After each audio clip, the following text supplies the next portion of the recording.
আচ্ছা, আমরা 25 পর্যন্ত আমরা ব্ল্যাকমেইল বা যৌনহানি রিপোর্ট করছিলাম। এখন প্রশ্ন হচ্ছে, দেখেন আমরা বাকি থেকে 4-5টা সেকশন দেখবো, খুব ইম্পর্টেন্ট।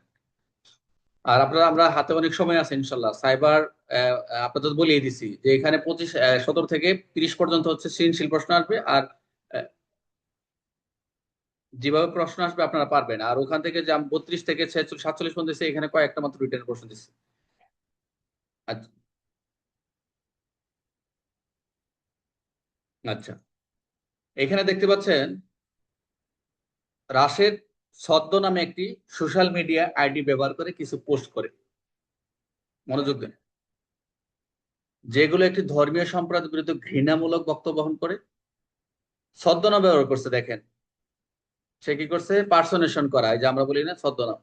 সোশ্যাল মিডিয়া আইডি ব্যবহার করে কিছু পোস্ট বা পোস্ট প্রকাশ করছে, যেগুলোর ধর্মীয় সম্প্রদায়ের কি করবে, ঘৃণামূলক বক্তব্য। এবং এই পোস্টগুলো পড়ার পরে জনসমাজে উত্তেজনা সৃষ্টি করছে, বিশৃঙ্খলা সৃষ্টি করছে।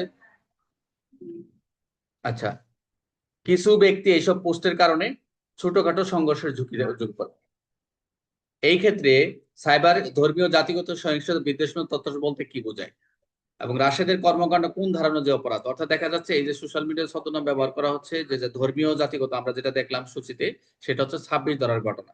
তো সামাজিক উত্তেজনা সৃষ্টি হওয়ার কারণে অপরাধী কেন করে, এই কথাগুলো কেন লিখছে আপনারা খালি তো মেন বই আপনারা খালি হেডলাইন বা যা যা যা পড়ে চলে যাবেন।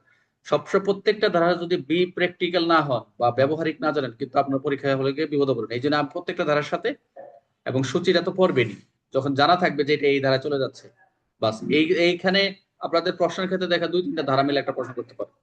আচ্ছা, তাহলে সামাজিক উত্তেজনা সৃষ্টির কারণে অপরটি কেন গুরুতর বিবেচিত হয়, রাষ্ট্রের জন্য কি শাস্তি প্রযোজ্য বিশ্লেষণ করে। শাস্তির ক্ষেত্রে সবসময় মনে করে মূল ধারাটা দেয়।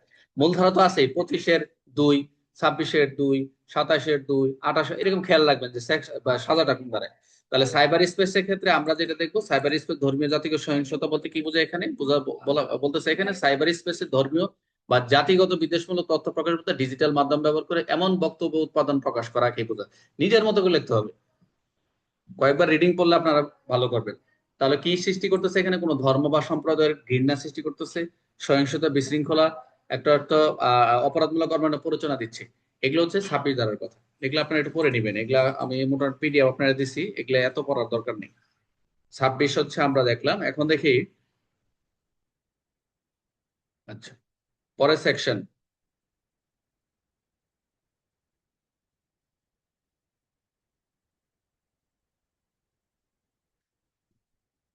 সুমন একজন হ্যাকার গ্রুপের সদস্য। হ্যাকার গ্রুপের সদস্য হইলে আপনি আবার 17 চলে যায় না। বলছে সুমন একজন হ্যাকার গ্রুপের সদস্য, মেম্বার অফ গ্রুপ কি হ্যাকার। সে নিজে সরাসরি সাইবার আক্রমণ করে নাই, তবে অন্যান্য সদস্যের একটি গুরুত্বপূর্ণ সরকারি অনলাইন আক্রমণ চালাতে সফটওয়্যার গাইডলাইন তথ্য সরবরাহ, বোঝা যাচ্ছে সহায়তা করা।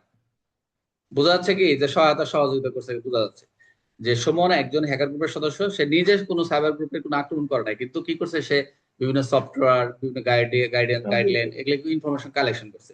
এখন এই যে অপর সংগঠন সহায়তা সহায়তা করছে কত দ্বারা, 27 দ্বারা।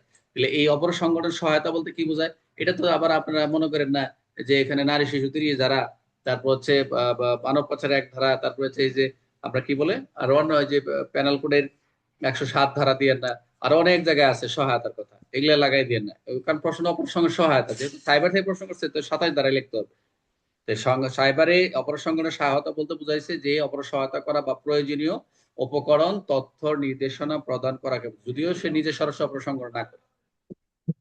তাহলে আমরা 27 ধারা এখানে কি স্যার টিআরপি দ্বারা দেওয়া দরকার আছে স্যার?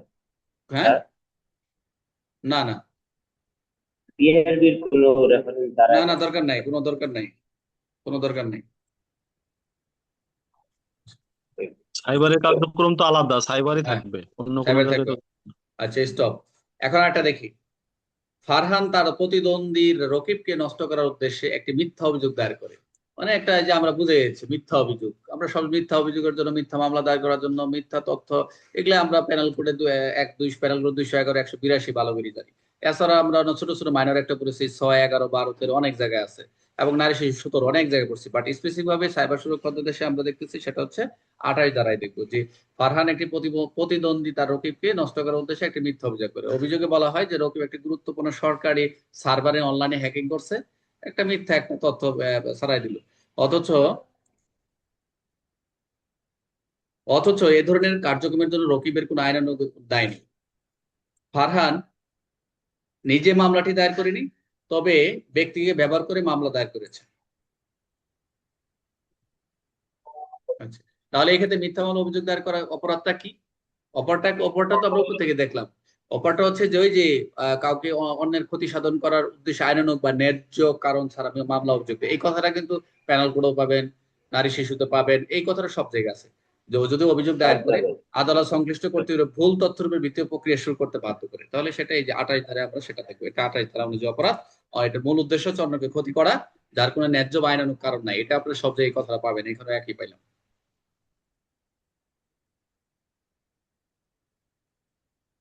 আচ্ছা, আরেকটা দেখি আমরা। রকিবের অনলাইন ব্যবসা হ্যাকারদের ক্ষতিগ্রস্ত হয়। রকিবের একটি অনলাইন ব্যবসা হ্যাকার দ্বারা ক্ষতিগ্রস্ত হচ্ছে।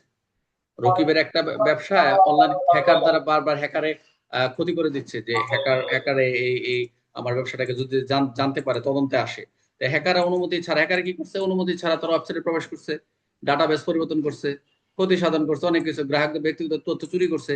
তাহলে এই যে এখানে কিন্তু ওই যে বেআইনি প্রবেশ, ডাটাবেস পরিবর্তন, তো আবার সব ধারা লাগাই দিয়ে না, যা বলছে এখন ট্রাইব্যুনাল অপরাধ জন্য হ্যাকারদের দোষী সাব্যস্ত করছে, তুই কি করবে? এই যে ক্ষতিগ্রস্ত হলে তাদের কি কি করণীয় এটা বলা রয়েছে, যে এখানে ট্রাইব্যুনাল জরিমানার পাশাপাশি কি করবে, ক্ষতিপূরণটা কিভাবে আদায় করবে, এবং জরিমানা ক্ষতির পার্থক্যের মধ্যে রকিব এই ধরনের সুবিধা পেতে পারে কিনা, এই ট্রাইব্যুনালে এই বলা রয়েছে, এই আইনে সাইবার সুরক্ষা 30 দ্বারা বলা রয়েছে কি কি সুযোগ সুবিধা পাবে। একটা ক্ষমতাটা কি, ট্রাইব্যুনাল অপর জরিমানা আরোপ করার পাশাপাশি প্রতিশোধ অতিরিক্ত অর্থ ও ক্ষতিপূরণের আদেশ দিবে, যা কি করে যে সমতুল্য উপযুক্ত যেটা পরিমাণ হতে পারে। আর এটা কিভাবে কার্যকর হবে এটা আদালত নির্ধারণ করবে, এটা আমরা মোটামুটি এখানে পড়ে নিবেন।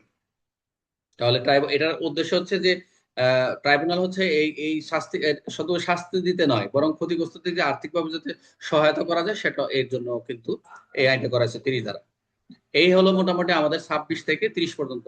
আমি বারবার বলি 17 থেকে 30 পর্যন্ত একটা প্রশ্ন আসবে, আর ওখান থেকে 32 থেকে 47 পর্যন্ত যে ক্লাসে 4টা 5টা প্রশ্ন আছে, ভালো করে মুখস্থ করবে। এখানে মোটামুটি উপর থেকে 6-7টা 8-10টা প্রশ্ন বললে এদিকে 4 আইনের অতি রাষ্ট্রিক যেটা, আর সংজ্ঞাতে 3-4টা বলছি, মোটামুটি এটা কয়েকবার, বেশি না, সব ছেড়ে দিয়ে যাবেন।